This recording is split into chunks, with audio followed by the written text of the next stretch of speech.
Right, good morning. Back with me in my living room for episode 3 of Stop In With Sian. We've got an excellent programme coming up, and just to report back, there are still no Swifts in North London. Where are you, Swifts? I'm actually starting to worry now. If you see any, please let me know.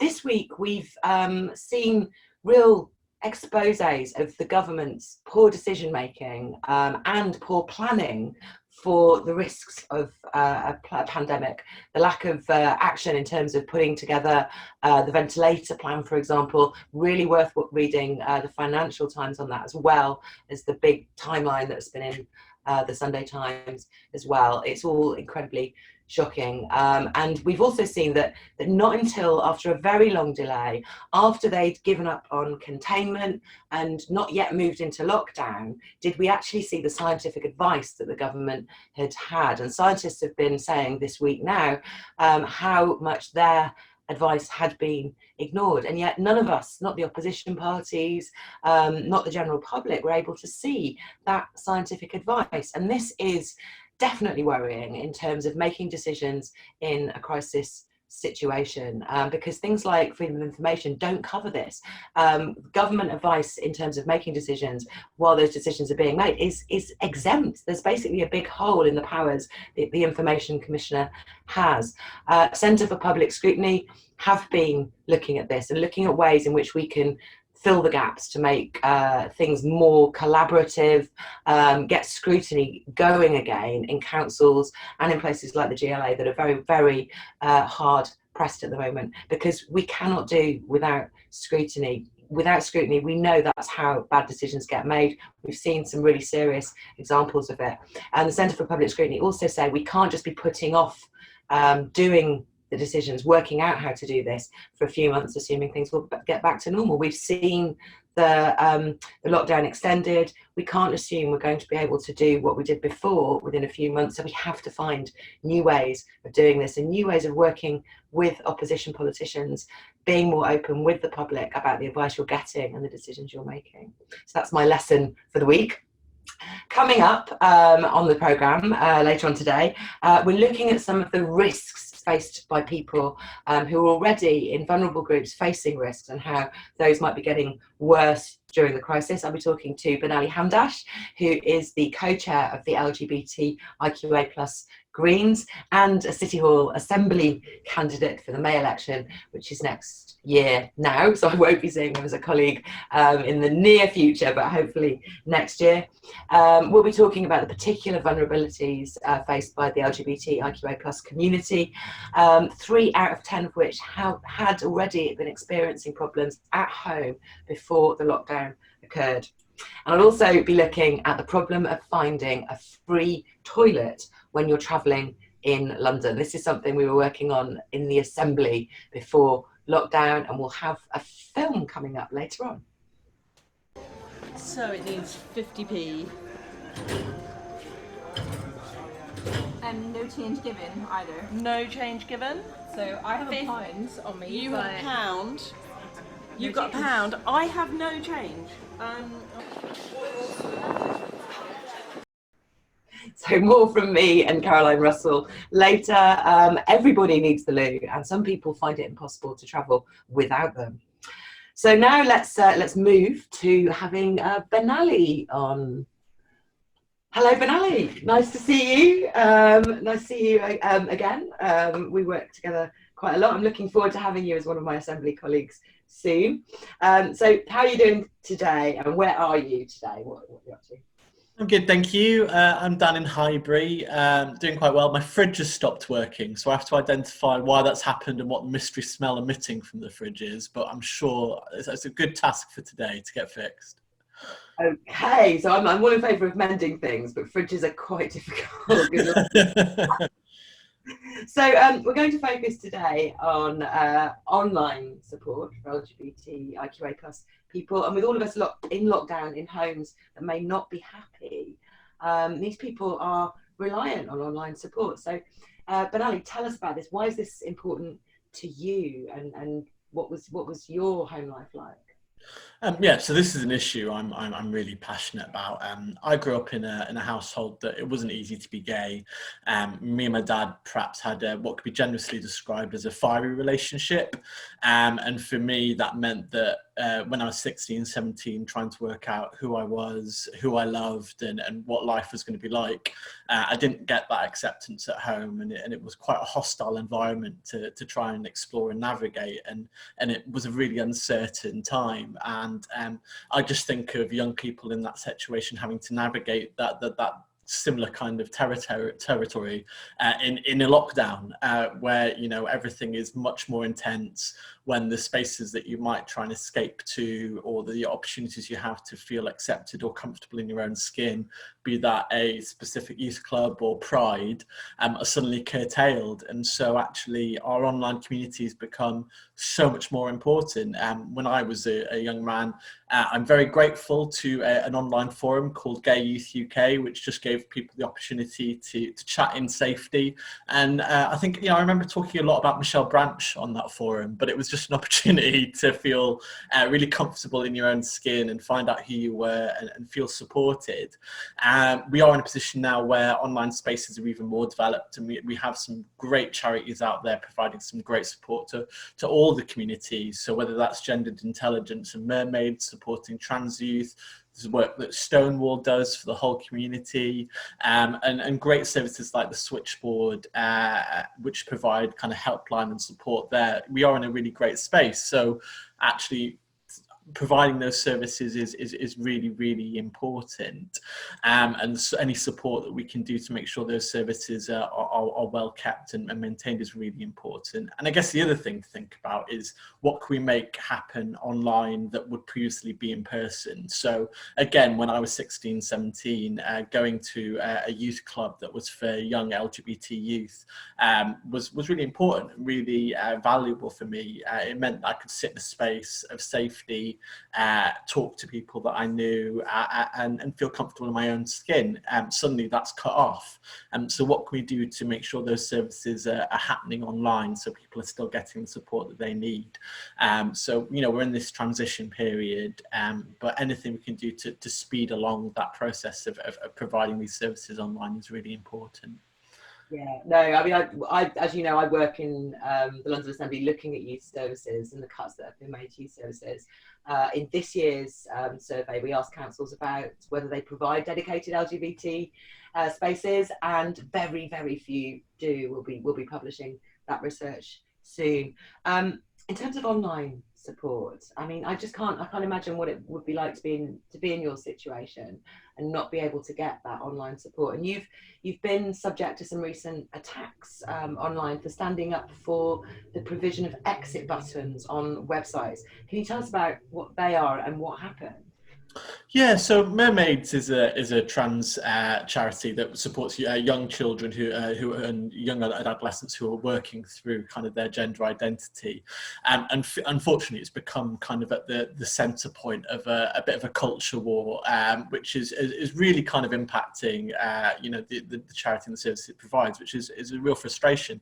Now it was rolling out an exit button, which is a button that you just click, and it quickly takes you away from the website to something innocuous like Wikipedia or Google. So just in case someone who is behind your shoulder, who would not be happy to see you looking at a website like that, suddenly that it's redirected and you can browse that in safety. I certainly know how important it is that. I've literally experienced violence because I hadn't closed a browser window quick enough, and certainly actually, this is a really important feature of websites for anything related to LGBT, because we know that so many people don't live in accepting households, but it became the subject of a huge online furore, lots of attacks, and actually it's a real shame because it's a very ordinary feature that's present on so many things. It's on NSPCC's website, it's on various others.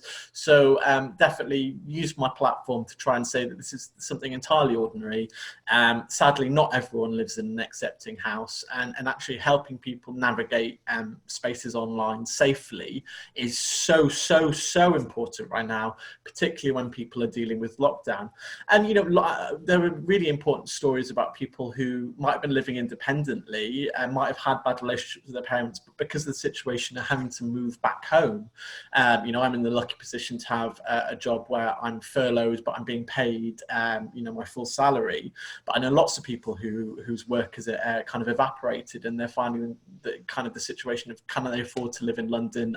Some people are having to move back home, and suddenly they're in spaces that are a massive curb on their liberty compared to the lives that they would have lived before. So online browsing and making it safe is important, and it's not something to be sneered or belittled, really. No, I just massively well done for taking that stand and sticking up for the importance of that. I know you've talked before about that experience that you had of being attacked and needing that space. It's really, really important. The other thing that we've noticed is an increase in demand for support for LGBTIQA plus homelessness services. And again, when relationships break down, it is very important that people have these specialist services to find support in. They may not feel comfortable going to hostels, particularly if they're young. When we did work on hidden homelessness in the London Assembly, we found a big overrepresentation of LGBTIQA plus young people who were having to sofa surf. And obviously nowadays, with the lockdown, that's not as easy. I think all of these services need to be expanded, and including the online services. What's happening, and what needs to be done to support the expansion of more spaces and more support into online support, things like the homelessness services, for example? Yeah, I mean, unfortunately, the maxim of "not under my roof" is one that really impacts a lot of LGBT young people. If we look at kind of data from the Albert Kennedy Trust, we know that young homeless people are disproportionately from the community because they're looking to escape really hostile environments. And so we know that there's a real need there, and we know that need hasn't always been met because of a lack of funding. One of the ways government cuts manifest themselves is the end of specific tailored services. So we see it in domestic violence services, we see it in homelessness services. It's much cheaper just to provide generic services than provide tailored services for communities that need it. And the problem with that, though, is then suddenly these spaces aren't always the most easy or welcoming places, and you're finding people jumping from one hot frying pan to another. And a lot of LGBT people find these hostels that are generic, not welcoming or not accepting. And so actually the service isn't working there, and it's not providing the support that people need. So these services absolutely need supporting. For instance, one shocking stat that I was reminded of this year was that there isn't a specific domestic violence service in London for LGBT people. There is no tailored support in London at all. That's a horrifying stat, really. And really, when we know that so many people come to London from the community to build their lives here, that's a real kind of oversight. And so while yeah, sorry, it closed. Was it Broken Rainbows that closed down? Yeah, so I know there's services in Manchester, but there aren't those services in London right now, and that's a real problem. And certainly there's a shortfall in services with homelessness as well. And so one of the things that we've been talking about is about Pride. We know that London Pride, unfortunately, is postponed this year, but there is that pot of money that the mayor will be looking at to support Pride.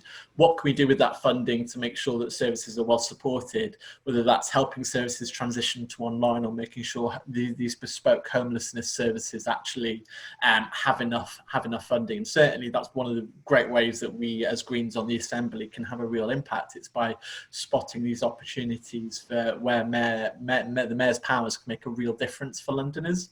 Yeah, no, I'll definitely be trying to find out what's going on with the funding for Pride. Some of it might be needed to fund the cancellation, but if there's any left over, I think it makes perfect sense to put it into these kinds of services that need support. Once we get the Assembly running again, we will get onto that, and we can write into him now as well.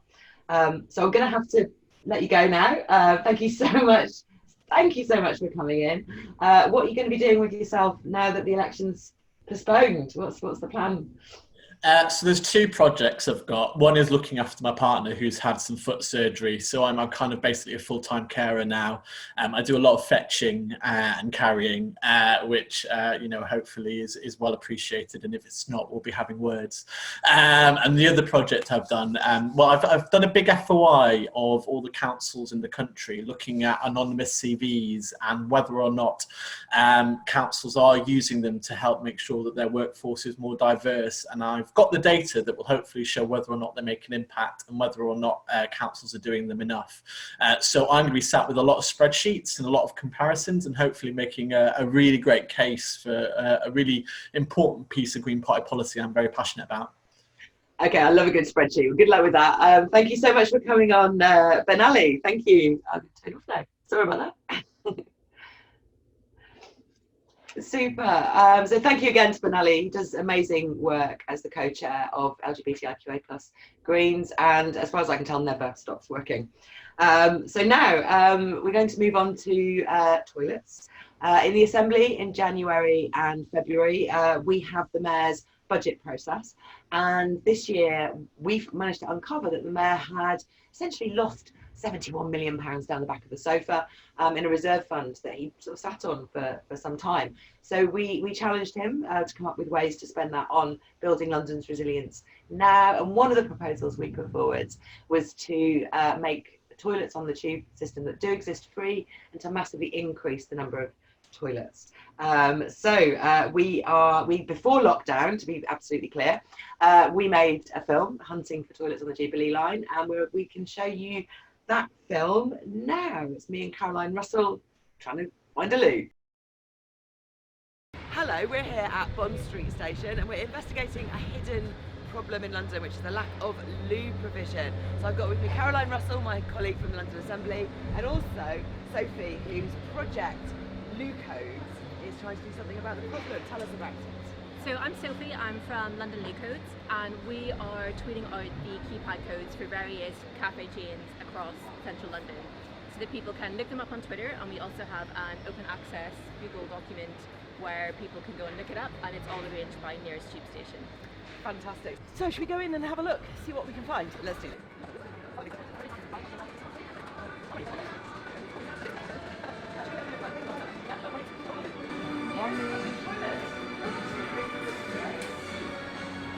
Five minutes away.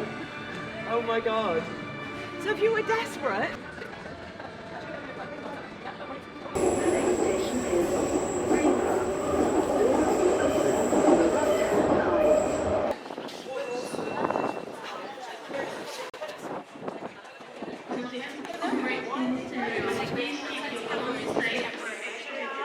It's extraordinary, and it's a Mayor of London sign.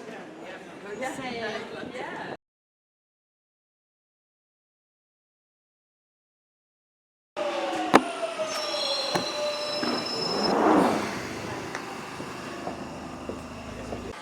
We can just walk this way.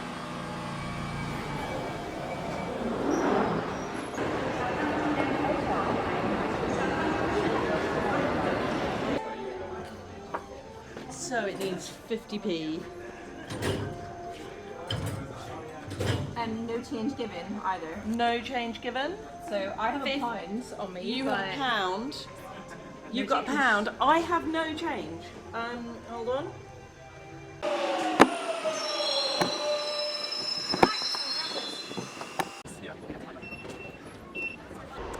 So last week I visited the new Crossrail station at Bond Street and asked where the public toilets were going to be. It's a brand new station and there's no public toilets. And in fact, the people I asked seemed to imply it would almost be a bit of a hassle to have toilets because they'd need to be cleaned and all the rest of it. Not good enough.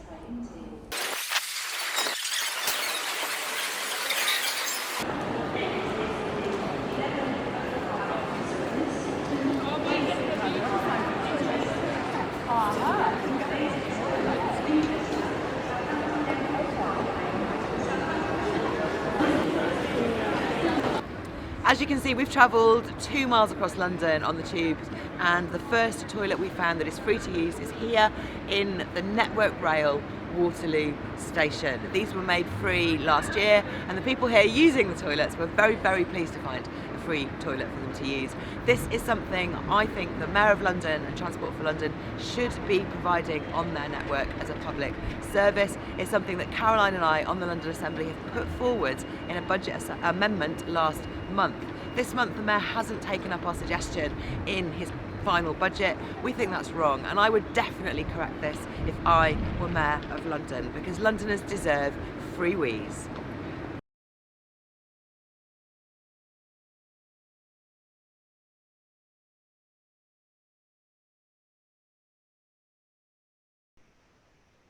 There you go, and this is not an issue Caroline and I will give up on. There will be a new budget process next year, and someone commented, I can't believe we're not even putting them into the new stations. This needs to be corrected. So that's the end of the programme, and quite honestly I need the loo now, so I'm going to have to let you go. Just to say before we go, we have tackled some tough issues today, so we'll now be showing you how to get hold of the LGBT switchboard if you feel like you need any help. And just to say thank you to Caroline for the loo hunt with me, and thank you to Benali for coming on, and we'll see you all next week, where the week will all be about housing. I'm doing a seminar with the Young Greens on Thursday, look out for that, and then we'll talk about homelessness on the programme next week. So thank you very much, and goodbye.